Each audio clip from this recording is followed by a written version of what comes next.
Welcome to Lotus Talks. And today we are talking to Gauthama Prabu, the founder and president of the Tamil Buddhist Society, and also the president of the Tamil Buddhist Council. He's joining us from Chennai in Tamil Nadu.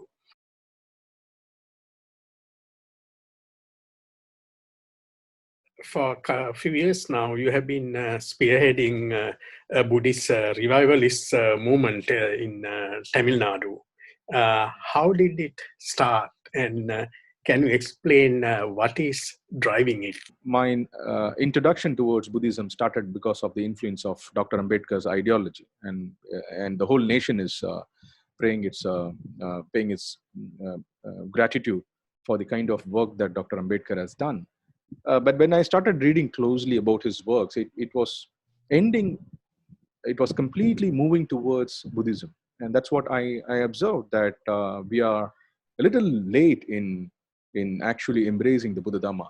And then when in the 90s, I saw many people from the South India expressing their deep interest towards Dhamma, and people started developing their own self-interpretation in terms of telling people about what is Buddhism. So I also felt that it is equally dangerous to misinterpret Buddha Dhamma. So that was one big concern which was running in my mind, because I was very young at the time when I saw these things happening. I was hardly like 13 or 14 years old, and I saw my uncles talking about Buddhism, and some of my family friends and my father's friends, they were talking Buddhism in their own interpretation. So I have great respect for all those elders, because they in a way they helped us to discover the Dhamma. So when this was going on, I also observed that the caste-based discrimination that we have in our country is a mammoth task to break. So Dr. Ambedkar felt that he wanted to reform the Hindu society. It couldn't happen, and he wanted to destroy the caste. It couldn't happen. So he felt that the best way to come out of caste is to come out of religion, and he saw Buddhism as an emancipatory religion. So that's how he embraced the Buddha Dhamma in 1956. So that inspired many of us, like me. We are deeply inspired by this great revolution. Apart from that, when we went deeper, we try to get ourselves, connected with the cultural roots. That's something that gave a different perspective altogether, because Dr. Ambedkar came with a rationalistic and scientific approach. Now I was wondering, then what happened in the 19th century, where our Anagarika Dhammapala also had paid a visit to South India, and many others who have been having a very good relationship with Tamil speaking communities. And what happened, what I observed is the whole transition that we saw from the British to India is a very important transition, especially in the late 19th century, where the Tamils were identifying themselves as Buddhist, especially I would say the lower caste or the former untouchable community of South India. They said that we are not Hindus, but we are Sakyans. We are the descendants of the Buddha. We belong to the Buddhist clan, and so on. And this was strongly objected. This movement was very strong until the early 20th century. But when the Britishers took the sides of the Hindu nationalism, this Buddhist revivalism got completely affected. And then we saw the transition of power going to the Brahmin community, and we had the independence. Now it looks as if these are all like a fairy tale for most of us, that there is no Buddhism. And when we show people that these are all the archaeological evidences that we are having, like we are showing our literatures, we are showing our linguistics, we are sharing our culture. So all these are all highly influenced by Buddhism. And that inspired us to make a point that somehow we have to come as a very strong force to develop fellowship. The most important thing for us is to develop fellowship. And how do we develop fellowship? Only when we embrace the Buddha Dhamma. That's something that we strongly believe, and we have a very strong conviction. And in that way, we also believe that the relationship between Sri Lanka and India will also improve. And I would say the future lies only in Buddhism. And Buddhism is the only way through which we can resolve our differences of ethnicity, because Buddhism will dilute what we call as the ethnic identities. Last point you made about establishing links between Sri Lanka and India, especially the Tamils of Tamil Nadu and the Sinhalese Buddhists in Sri Lanka. I agree to have a main impact, because the Buddhists, the Sinhalese in Sri Lanka see Tamils as Hindus mainly, and also Christians. Not they never think of Tamils as Buddhists. Now I also understand that to develop the Buddhist movement in Tamil Nadu, you have had a few issues with to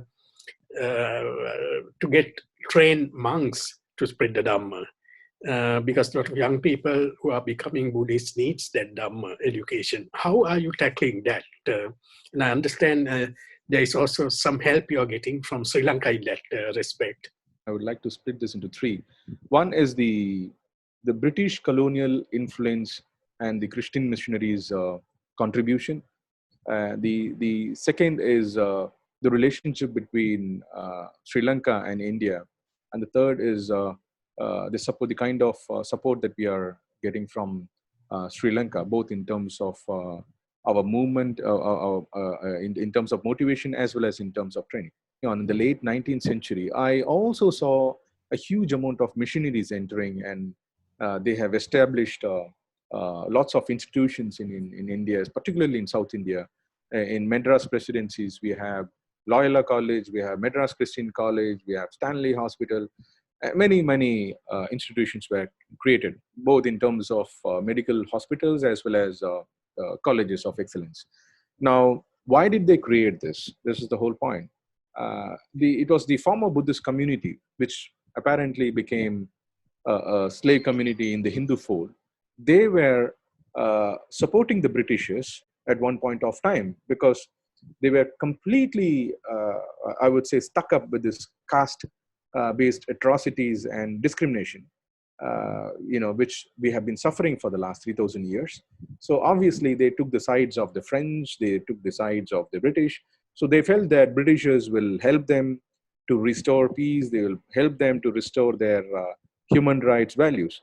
Now, what the Britishers did is they used, I would say, in one sense, I won't blame all the Britishers, but there are Britishers who contributed tremendously for the upliftment of the Buddhist community. Like, for example, Lord Tremenher.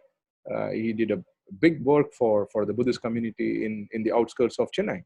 But at the same time, there is another school of thought which comes with a huge package of missionary-oriented tasks, and they started establishing the institution. So what happened was, in due course of time, that the Buddhist community got completely povertized, and they lost their jobs, and they were very much vulnerable. So they didn't have an option. So all that they had was the Christian missionaries, and Christian missionaries were more towards proselytization of their religion. So they offered free education. They offered several, I would say, housing and other projects. So that was the only reason why many of the former Buddhist community embraced Christianity. It's all because of the vulnerability, which in the late 19th century happened and in the early 20th century happened. So this is one thing which is very, very important. And the second thing that I wanted to refer in this particular question is that Dr. Ambedkar's ideology is closely connected to Buddhism. You can't, Buddhism and Ambedkar's ideology are inseparable. You can't separate this.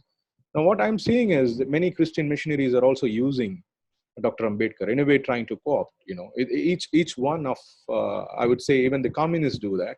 And even nowadays we have the Hindu radical groups are also using Dr. Ambedkar. So each one of them are trying to appropriate Dr. Ambedkar. They're trying to co-opt Dr. Ambedkar. Now, I'm trying to create awareness and also politely warning all these religious institutions that Dr. Ambedkar can never be appropriated in their schools, because Dr. Ambedkar is a free thinker, and he talked about liberty, equality, fraternity, where he took the ideals from Master Buddha. Now, this is something that we are very, very strongly advocating, that when somebody is claiming that he's an Ambedkarite, definitely he must be a Buddhist. As being a Buddhist, what we practice is the complete dedication towards the Buddha Dhamma Sangha. So we take the refuge very strongly and with full confidence. In that way, we are rejecting all those things that is not connected to Buddhism. And that's the reason why Dr. Ambedkar gave the 22 vows when we embraced Buddha Dhamma in the year 1956. He was very particular. He said that you have to be 100% Buddhist. You can't be a 99% Buddhist. You have to be 100% Buddhist. So that is something that we are referring to everyone. Even if a Christian wants to embrace the Buddha Dhamma, we are open for it. But we emphasize that if you are embracing the Buddha Dhamma, it should be 100%. It should not be like, I'm just using the Buddhist identity to avail reservations. Because I have also come across many Christian people who have availed Buddhist certificates in order to avail the government benefits. For example, if you are from a Dalit community, and if you are a Dalit Christian, you can't avail any kind of benefits from the government of India, because the Dalit Christians are not recognized as a scheduled caste or scheduled tribe under the Constitution of India. Now, there was a huge vacuum, because people have embraced the Buddhism. People were able to access what Dr. Ambedkar has written, is one of his most world-famous book called The Buddha and His Dhamma, which helped many people to get introduced to Buddhism. But there is no teacher. There is no teacher to guide them the path. There is no teacher to explain them, to interpret the Buddha Dhamma. So it is a very challenging task for us. And so there are two different schools of thought which emerged among the Ambedkarite movement. One believes strongly that we need to have the Bhikkhuni Sangha, we have to develop the monks, we have to train the monks. The other one believes that we are lay Buddhists, so lay Buddhists also should develop lay priests. So these two school of thoughts emerged. So in that way, there is a Sri Ratna Buddhist community which was complementing, which was helping to mold the Upasakas, to mold the lay Buddhists to be part of the Buddhist fold, and at no circumstance they should go out of the Buddhist fold. On the other side, the Tamil Buddhist Society, what we decided is, we felt that there is a huge need for developing the Bhikkhu Sangha. For that, we need to train people, and especially under the monastic orders. So we decided that we will send some of our South Indian brothers to Sri Lanka and avail support for undergoing training. So we were so lucky. Of course, Professor Kalinga is here, and I rejoice his merits, because it was Professor Kalinga who introduced me to some of the important leaders in Sri Lanka. We got introduced to our most venerable Omalpe Sobita Mahathero. So he had invited us, and two of our Buddhist brothers, they have been trained in Sri Lanka under the Ramanya Amarapura Nikaya. So they are undergoing training. They have completed 2 years now. So we are expecting their ordination, the higher ordination of Upasampada very soon. So if it happens, then I would say they will be the first Buddhist monk to undergo proper training, full-fledged training under the Theravadan tradition. So I would say that this is going to create a big impact in our Tamil society. It's always a problem for the Buddhist communities across Asia to get funding for what we want to do. So I wish you well in developing Tamil Buddhism, and I hope I'll be able to visit again the communities you took me last time when I came there. I have been talking today on Lotus Talks to Gauthama Prabu, the founder and president of the Tamil Buddhist Society, and also the president of the Tamil Buddhist Council in Chennai, India. Thank you, and good luck to you in your work.